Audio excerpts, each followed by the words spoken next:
So I'm still on this journey of trying to chart what it means to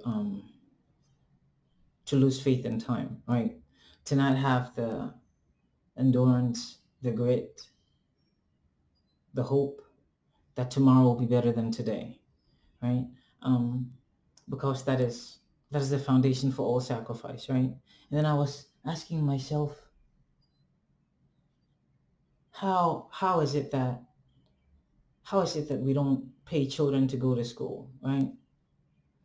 I think it was Thomas Sowell again who said that it'll be much cheaper to society if we would pay delinquent students who drop out of school to go back to school, right? And I thought to myself, well, their families should show them the value of education, right? You know, you need to know that education is valuable, and this is how you get back to the snake eating its tail, right? Now their families are incapable of teaching them this very basic skill because one of the things that poverty does is that it's a destabilizing, right? So in biology, when you have shocks to a system, they're very beneficial, right? That's why there's this huge craze about the fasting mimicking diet and time restricted feeding and all these ideas, because we recognize that you need sometimes instability can be good for a system, right? Hormesis, that it teaches the system to brace itself for survival, and when you do that, you activate all these um, longevity pathways biologically, right? But if you're 8 years old and you come home, and sometimes your mom doesn't, and uh, just leave some ramen on the table for you to heat up and eat, and then sometimes she's there, and then you're happy, and you kind of pretend to be a family. What is happening is that you're learning that there's too much instability in the system, and so you have this threshold, anything before it, and it's beneficial. You go to the gym, you pump some weights, you come back, you're looking great, and you give yourself 24 hours and you repair those um, micro tears in your muscles or whatever the heck it is, and you're back stronger and better. But if you are, say, a slave, right, and the master beats you until your will is broken and you have no energy to even get up and go do anything, then it's possible that your life may be lost, right? And Thomas Sowell catalogs this as part of the experience of a lot of Indians who went to the Caribbean to work on plantations, right? That, their masters would just leave these places just drenched in their blood. So I think that the challenge is to not get past that place where shocks to the system lose their beneficial effect. And I don't know, I'm sure there's some psychology paper in every college and university that has figured out what number we're dancing around when we're asking this. Like, how much instability is too much instability in a 5-year-old's life versus an 8-year-old's life versus a 7-year-old's life, or a teenager,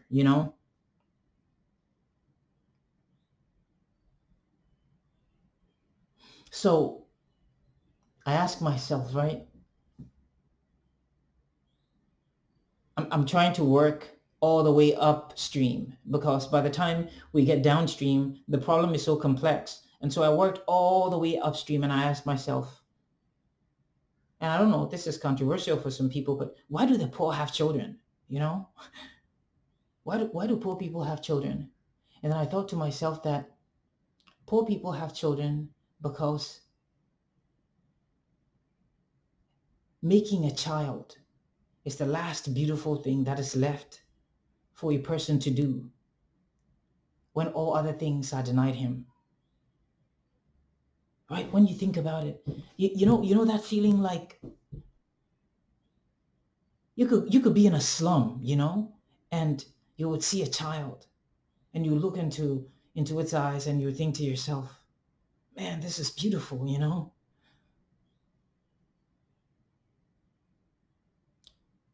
Now there's the obvious thing, right? That, well, poor people have children the same reason that wealthy people have children, because heck, they like sex, and they want to procreate, right?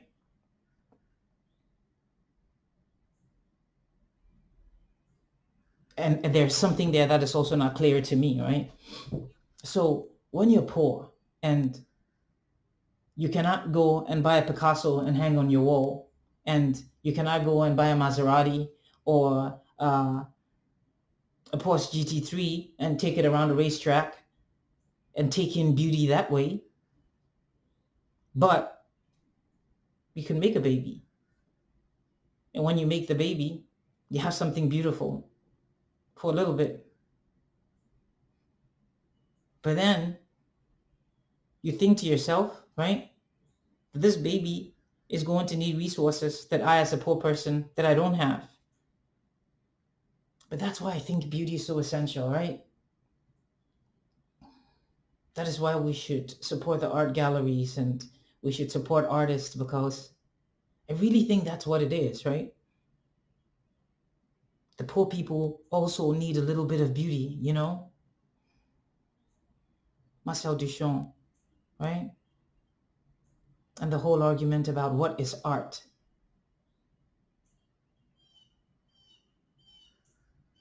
I think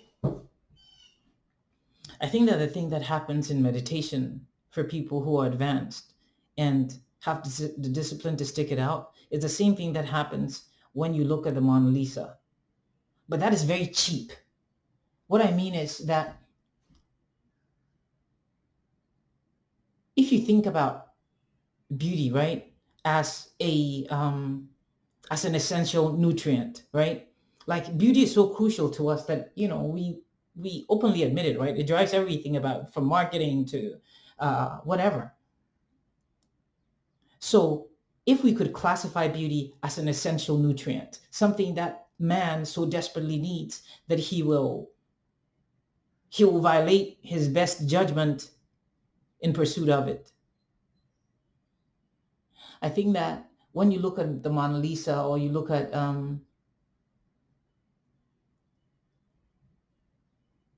something beautiful, what you're looking at is you're taking in, you're meeting your daily, your RDA for beauty, right?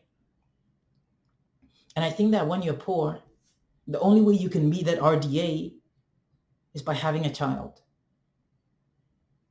because otherwise it doesn't make sense, right? I think about this because a lot of the really, really poor people who still remain in the world look like me, right? They're in Africa. Not all of them, but a lot of them. And I ask myself, if I'm in some village in Burundi or Malawi or Mauritania, Somalia, heck, Ghana, Nigeria, it used to be 80 years ago, you could say, well, I don't know, right? You know what? You could say, why do you have 10 children? You have this tiny farm, and you barely have anything. And then the wife looks at the husband, and the husband looks back at the wife and say, we don't know. We go into the room and we come out, and she's pregnant. And yeah, go figure. But now we know, right? Now we know it's not a mystery anymore. We don't even have that many storks left. I feel like if I were 8 and my mom told me that story, I'd be like, Mom, when was the last time you saw a stork? Like, can we come up with some other story about how babies are made? So you have poor people having children because it's the only way they can create beauty. Another reason, though, is that perhaps, right? Perhaps we all sense on a subliminal level that life is teleological, right? That that whatever left us here, sometimes I think about life this way, right? I feel like the aliens, right? That human beings are like a thumb drive, you know, and our DNA is the data that they're trying to preserve. And so they left us on Earth, and then they coupled the preservation of the DNA with pleasure, right? That's why sex is fun, right? Because, I mean, think about it, right? If you're an alien and you want to be able to return to Earth and retrieve your thumb drive, aka human beings, aka DNA, then all you have to do is to take something that'll preserve the data that's on the thumb drive, DNA. And how do you do that? You couple it with fun, right?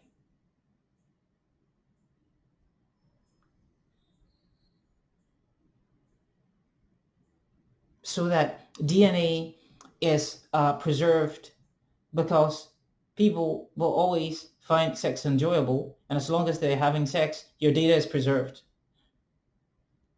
Because I'm trying to explain also, right, why or how it is that we care so much that our genes go into the future, right? I call it the tyranny of the genetic payload, right?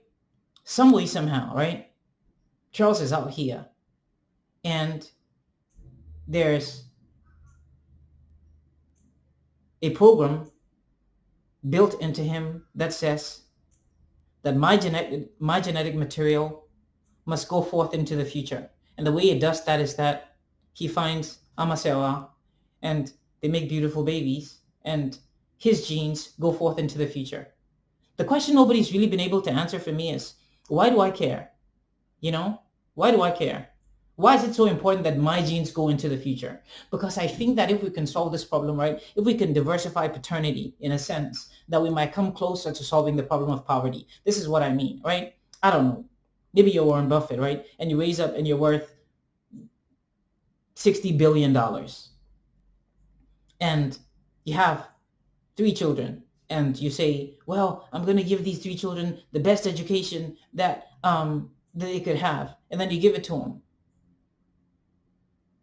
And then you find out that, hey, one of your children, he is struggling to even complete high school, right? And then you go and hire the best instructors in the world. And I don't know, you invest $100,000 in this one child so that he will become, you refine genius out of him somehow, right? Because you're so committed. But you could use that $100,000 to subsidize the after school program over here at Reynolds High School.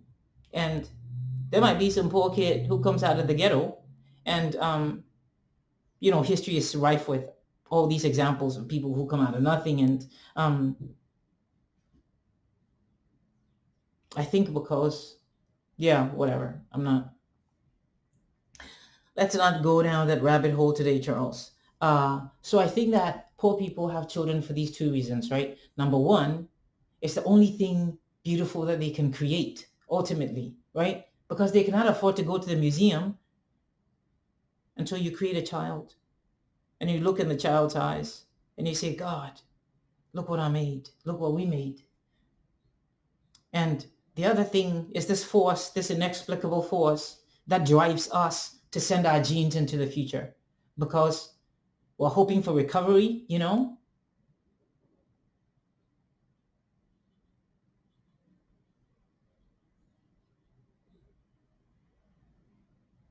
I'm trying to think about this beyond the injunction that go forth into the world and increase in numbers and dominate it. Because I feel like we've done that already, right? There's 9 billion of us.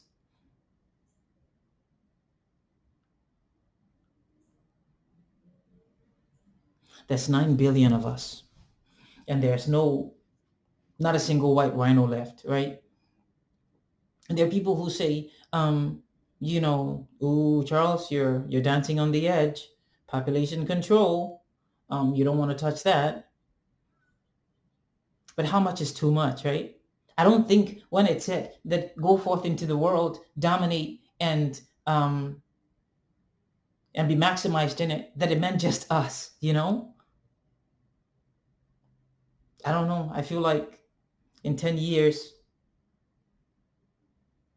and for all time, the children are going to ask us, so you couldn't leave a little bit of space for the white rhino to also survive? There was 9 billion of you and you kept making more copies of you? You didn't think there was enough of you? Yeah. I think it's a tragedy that about the only place that you can go to see biodiversity, wildlife, is the Serengeti, you know? And very soon, the people of the Namib and Kenya, they're going to wake up and say, hey, I don't know, what if we wake up, right? And the last patch of land that lions lived on, that it had uranium beneath it, right? Or coltan, or gallium, or some mineral or ore that we so desperately wanted. What will we say then? Oh, you know what? Let's airlift all of the animals of the Serengeti, all the bison and all the wildebeest and all the antelope and all the lions and all the cheetahs, and let's bring them to Utah so we can get to the gallium. So I think the upstream problem is that why are there all these children for whom there's not enough resource, psychological, material to provide for? And who am I to tell a 17-year-old girl barefoot in some village in Thailand that, do you really want to have that child? How are you going to take care of that child? And she says that Brahman will provide.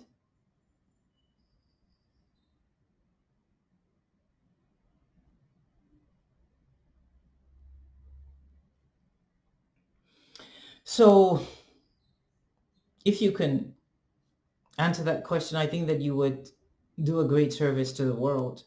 Why we care so much that our genes should go into the future, you know?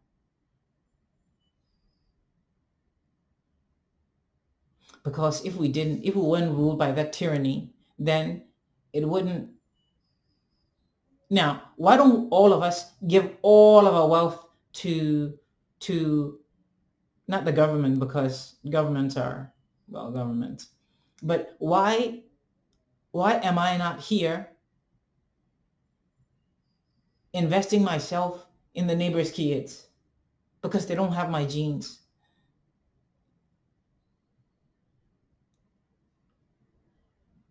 But how should that be so, right? I feel like we say that, you know, Richard Dawkins, right? He says, you, whatever the equation is, you do, you give your life for your sister, and then you give half of your life to your first cousins, and then you give 1/8 of your life to your second cousins, right? And the further you travel out, the less you're willing to sacrifice. And you observe people's behavior pattern, and this seems to make sense. But why should that be so? Why should that be so? Charles, it's just biology. It's older than us. It's just the rules of the game, and that's just how it is. Maybe. But then you have the sadhus of India, the sannyasi, and you have the Catholic priesthood, and then you have you have the priesthood of the Egyptians, right? You have all these people who recognize that their genes do not have to go forth into the future, because I think that our conception of life and meaning is still very biological. And And I believe that we are beginning to perhaps see past that veil, right? That to survive, what was it Woody Allen said? I want to be immortalized by not dying. Number one, that we don't need to be immortalized, right? That is the core of Vedic teaching. Vedic teaching says that what you are is indestructible. So you don't have to worry about surviving through your children, right? Because the thing that's at the core of you, the thing that makes you a man, that makes you human, it's eternal already. Hmm. Right? You can sell that to, I don't know, a couple million people. The rest of it, they don't buy it, man. They want to see their eyes and their nose and their mouth and their hands and their idiosyncrasies immortalized in flesh and blood, right?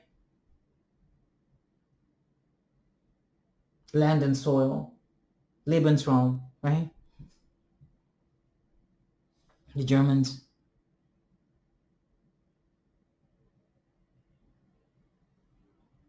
Because I think that if we could if we could do all we can to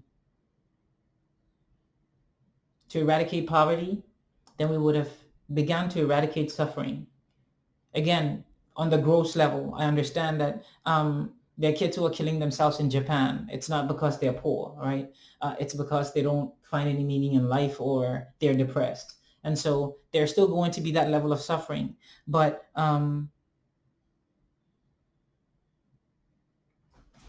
it's kind of like, the whole problem with racism in America.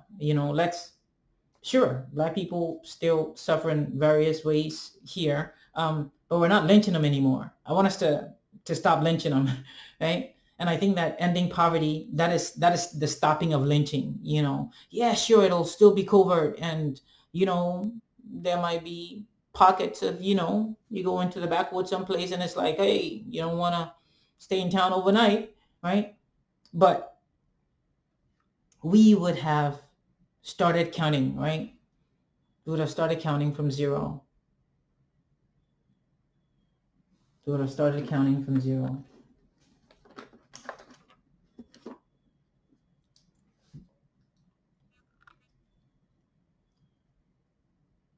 So I think that ultimately the challenge is, how do we solve all the problems that contribute to the increase